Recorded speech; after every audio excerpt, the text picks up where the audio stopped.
ꯃꯌꯥꯝ ꯉꯁꯤꯗꯤ ꯑꯩꯅ ꯕ꯭ꯂꯣꯛ ꯑꯃ ꯅꯝꯃꯤ ꯑꯩꯈꯣꯏ ꯈꯨꯡꯒꯪꯒꯤ ꯃꯦꯝꯕꯔ ꯌꯨꯝꯗ ꯑꯩꯈꯣꯏꯒꯤ ꯃꯅꯤꯡꯒꯤ ꯂꯝꯕꯤꯁꯦ ꯌꯥꯝ ꯐꯖꯩꯌꯦ ꯌꯥꯝ ꯐꯖꯕ ꯃꯟꯀꯤ ꯕꯥꯠ ꯐꯖꯩꯌꯦ ꯃꯌꯥꯝ ꯀꯃꯥꯏꯅ ꯇꯧꯒꯦ ꯎꯔꯨꯝꯁꯨ ꯂꯥꯡ ꯂꯥꯡꯅ ꯆꯠꯂꯦ ꯑꯩꯅ ꯅꯍꯥꯟꯃꯨꯛ ꯐꯣꯇꯣ ꯀꯥꯞꯄꯒ ꯊꯥꯒꯠꯂꯨꯕꯗ ꯅꯨꯄꯥ ꯑꯃꯅ ꯀꯃꯦꯟ ꯄꯤꯔꯛꯏ ꯏꯁ ꯅꯣꯏꯒꯤꯁꯤ ꯎꯈꯣꯡ ꯋꯥꯈꯣꯡꯗꯣ ꯅꯠꯇ꯭ꯔꯗꯤ ꯂꯩꯇ꯭ꯔꯕ ꯍꯥꯏꯅ ꯑꯁ ꯂꯣꯏꯔꯦ ꯑꯩ ꯀꯥꯞꯆꯗ꯭ꯔꯦ ꯃꯅꯤꯡ ꯁꯨꯛ ꯌꯥꯝ ꯂꯝꯕꯤꯗ ꯐꯕ ꯁꯤꯅꯔꯤ ꯑꯩꯈꯣꯏꯒꯤ ꯀꯩꯅꯣ ꯑꯣꯏꯕꯁꯤꯒ ꯑꯗꯨꯁꯨ ꯇꯥꯗꯣꯔꯝꯕ ꯇꯥꯔꯒ ꯑꯩꯈꯣꯏ ꯇꯥꯗꯣꯔꯝꯕ ꯑꯩꯈꯣꯏ ꯑꯦꯜ ꯄꯤ ꯁ꯭ꯀꯨꯜ ꯑꯉꯥꯡ ꯑꯣꯏꯔꯤꯉꯩꯗꯤ ꯇꯝꯃꯛꯄ ꯊꯣꯡꯒꯥꯟ ꯆꯠꯂꯦ ꯁꯤꯅ ꯑꯦꯜ ꯄꯤ ꯁ꯭ꯀꯨꯜ ꯑꯉꯥꯡ ꯑꯣꯏꯕꯩ ꯇꯝꯃꯛꯄꯅꯤ ꯁꯤꯅ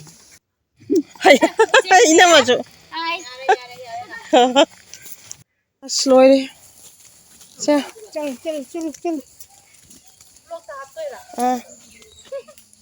ꯐꯖꯕꯅꯤ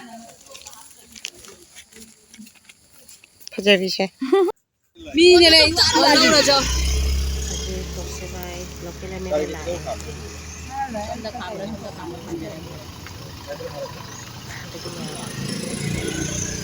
ꯃꯥꯅ ꯂꯥꯛꯑꯒ ꯀꯩꯀꯩ ꯑꯩ ꯇꯧꯒꯦ ꯐꯣꯇꯣ ꯈꯣꯠꯀꯦ ꯅꯝꯕ ꯍꯥꯏꯕ ꯀꯩꯀꯩ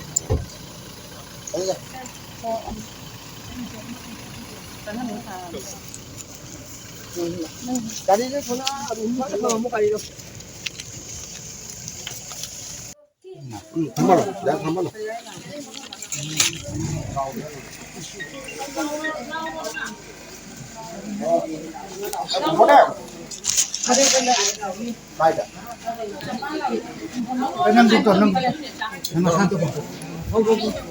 ngatan famaga thokba jaina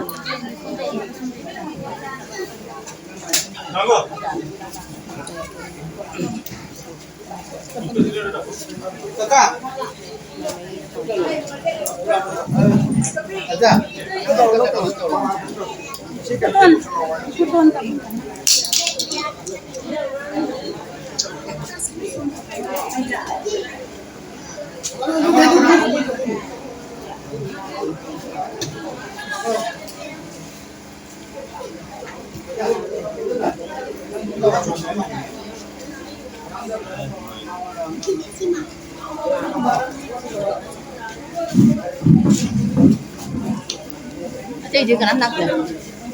Sana tuh dia kan anak dia. Angkri lo senja ya me. Sana tuh. Ai pa moi itu bang. Pa moi tuh.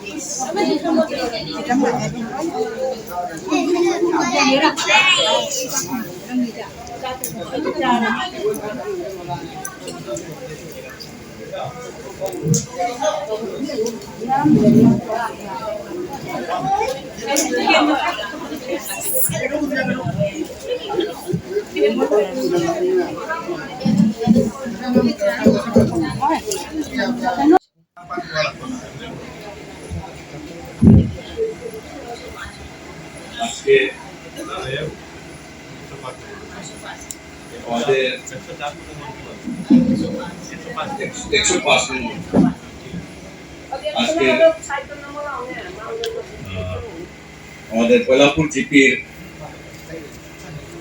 4 নম্বর ওয়ার্ডের 6 নম্বর ওয়ার্ডের 105 নম্বর বুথ কমিটির পরিচালনায় আমাদের গ্রামে আমাদের মাননীয় এমএলএ শ্রী কৌশিক রায় মহাশয় আমাদের 105 নম্বর মন কি বাত প্রোগ্রামে এসে উপস্থিত হয়েছে ভারত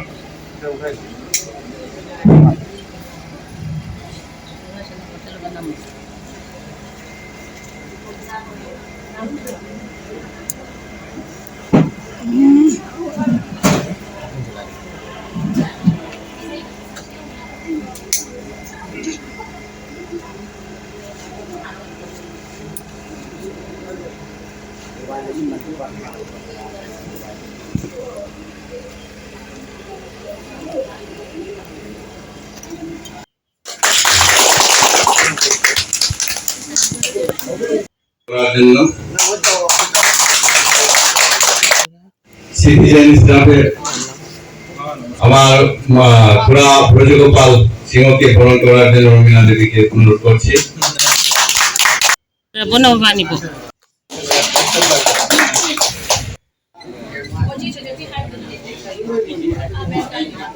এই গ্রামের মুরব্বী মাননীয় ব্রজগোপাল সিং মহাশয়, আমাদের মন্ডল সভাপতি সঞ্জয় ঠাকুর মহাশয়, বুথ সভাপতি মহাশয়, এই গ্রামের মুরব্বীগণ, দিদি মায়েরা, যুবক বন্ধুরা, সবাইকে নমস্কার।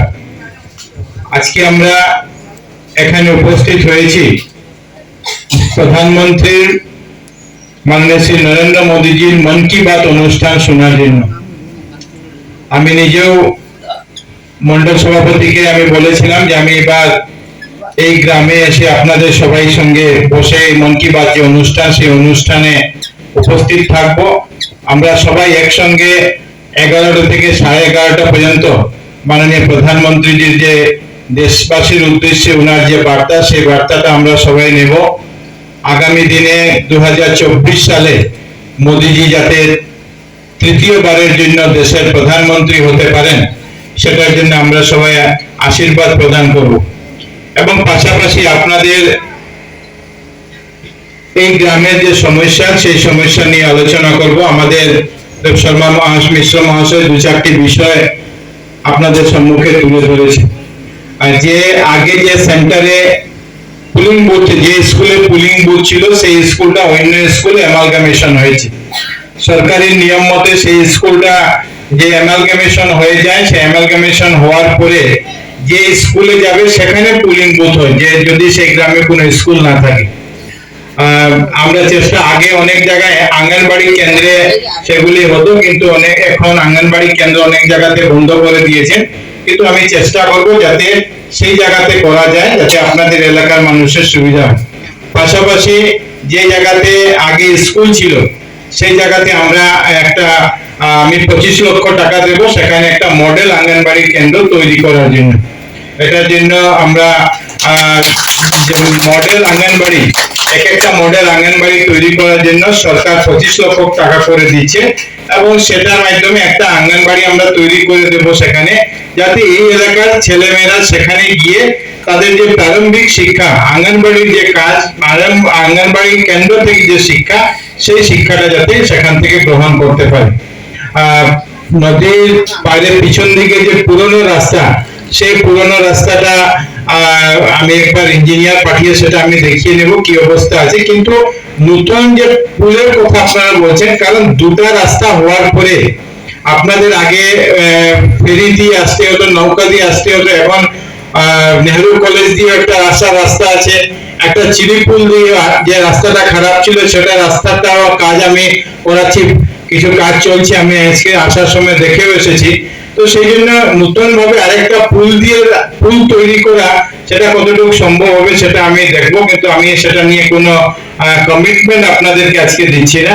পিএইচির যে বিষয় আপনারা বলেছেন, যাতে সবাই জল পেতে পারে সেই ব্যবস্থা আমি করব, যাতে সব মানুষের বাড়িতে আমরা জল দিতে পারি।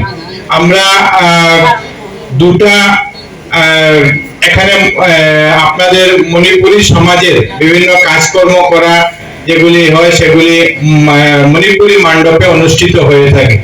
এই জন্য এখানে দুটি পুরানা মণ্ডপ আছে,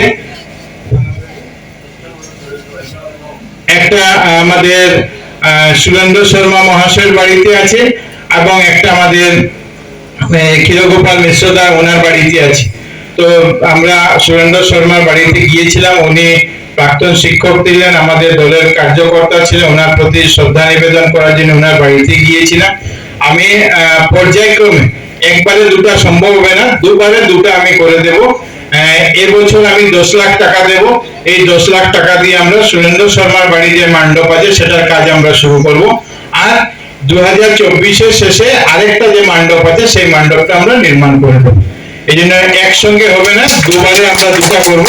প্রথম আমরা যেহেতু সুরেন্দ্র শর্মা আমাদের মধ্যে নেই, ওনার বাড়িতে গিয়েছিলাম, এবং আপনারাও গত মন কি বাতে অনুষ্ঠানের সময় সেটা বলেছিলেন যে সেখানে এই কাজটা একটা মণ্ডপ তৈরি করার জন্য এই বছরে কালী পূজার পর বা ডিসেম্বর মাসের মধ্যে আমি সেই টাকা দিয়ে দেব, যার মাধ্যমে আমরা একটা নতুন সুন্দর মণ্ডপ আমরা তৈরি করতে পারি। আপনাদের আশীর্বাদে বিগত 2.25 বছরে আমরা চেষ্টা করছি যে লক্ষ্মীপুরে যাতে প্রত্যেক গ্রামে কিছু না কিছু কাজ করে, এবং সাথে সাথে রাস্তা, শিক্ষা এবং জল, এই তিনটা বিষয়ের উপরে গুরুত্ব দিয়ে আমরা কাজ শুরু করছি। মাননীয় প্রধানমন্ত্রী নরেন্দ্র মোদীজির নেতৃত্বে, আসামের মাননীয় মুখ্যমন্ত্রী ডক্টর হিমন্ত বিশ্ব শর্মার নেতৃত্বে আমরা অনেকভাবে সহায়তা পাচ্ছি যাতে সেই কাজগুলোকে আমরা করতে পারি। মাননীয় মুখ্যমন্ত্রী মহাশয় দুটা নতুন স্কিম ইতিমধ্যে লঞ্চ করেছে। একটা স্কিম হলো, যেটা আগেও হয়েছে, যে মাইক্রো ফাইন্যান্সে যারা টাকা যাদের বাকি ছিল তারা দিতে পারেননি, তাদেরকে একটা মাইক্রো ফাইন্যান্সে আবার গতকালকে থেকে শুরু করা হয়েছে। 2 নম্বর হলো যে আপনাদের গ্রামে অনেক আমাদের দিদি মায়েরা আছেন যারা এসএইচজির সঙ্গে যুক্ত। আগে এসএইচজি কে সরকার টাকা দিয়েছে, এবছর থেকে সরকার ব্যবস্থা গ্রহণ করছে যে এসএইচজির প্রত্যেক মহিলাকে সাহায্য করার জন্য। আগে এসএইচজি কে 25,000 টাকা দেওয়া হয়েছিল, কোন এসএইচজি কে 50,000 টাকা দেওয়া হয়েছিল, তার পরবর্তী সেটা ঘুরিয়ে দেওয়ার পরে আবার দেওয়া হয়েছিল, এরকম একটা প্রক্রিয়া ছিল। এখন মাননীয় মুখ্যমন্ত্রী ডক্টর হিমন্ত বিশ্ব শর্মা মহাশয় ব্যবস্থা নিচ্ছেন যে এসএইচজি তে যদি 10 জন আছেন তো প্রত্যেক 10 জনকে 10,000 টাকা করে দেওয়া হবে। প্রত্যেক 10 জন থাকলে 10,000 টাকা করে। যদি আপনাদের গ্রামে 10টা এসএইচজি আছে, 10টা এসএইচজি তে যদি 100 মহিলা আছেন তো সব মহিলা 10,000 টাকা করে পাবেন, যাতে মহিলারা আত্মনির্ভর হতে পারেন, মহিলারা নিজের কাজকর্ম যাতে করতে পারেন। গত পরশুদিন আরেকটা স্কিম লঞ্চ করা হয়েছে, সেই স্কিমটা হলো মুখ্যমন্ত্রী আত্মনির্ভর আসাম, এবং সেখানে বলা হয়েছে যে ক্লাস 10 থেকে গ্রাজুয়েশন পর্যন্ত বিভিন্ন আলাদা আলাদা ক্যাটাগরি তৈরি করা আছে।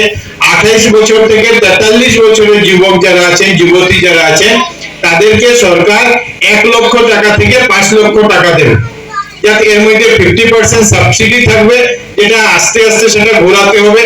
এবং এটার মধ্যে বলা, যারা ক্লাস 10 এ পাস করেছেন, যাদের বয়স 28 থেকে 43 এর মধ্যে আছে, তাদেরকে প্রথমে 1 লক্ষ টাকা দেওয়া হবে।